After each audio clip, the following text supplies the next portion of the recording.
Hi friends, எல்லாரும் எப்படி இருக்கீங்க? நல்லா இருக்கீங்களா? இன்னைக்கு நம்ம என்ன பேச போறோம் அப்படின்னா, ஒரு மோட்டிவேஷன் கிளிப்பை பத்தி உங்களுக்கு நான் ஷேர் பண்ண போறேன். ஏன்னா எனக்கு அது ஒரு பிடிச்சமான ஒரு ஒரு மோட்டிவேஷன் கிளிப்பு.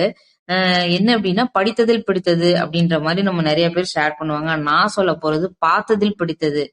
பார்த்த கிளிப்பிங்ஸ்ல ரொம்ப பிடிச்ச ஒரு விஷயங்களை உங்களுக்கு ஷேர் பண்ண போறேன். தோத்துறாத படிப்புல மட்டும். தோத்துட்டனா அடுத்தவங்க நினைக்கிற மாதிரி தான் நம்ம வாழ்க்கை இருக்கும். ஜெயிச்சிட்டனா நாம நினைக்கிற மாதிரி நம்முடைய வாழ்க்கையை வாழலாம். ஆனா இப்போ அது புரியாது. இந்த வயதில் அது புரியாது. ஆனால் புரிந்தவர்கள் ஜெயித்து விடுகிறார்கள்.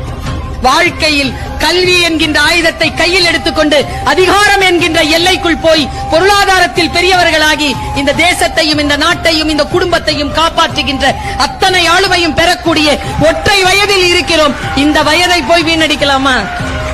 Any cost. படிப்பை மட்டும் கோட்டை விட்டுறாத. என்ன வேணாலும் பண்ணிக்க.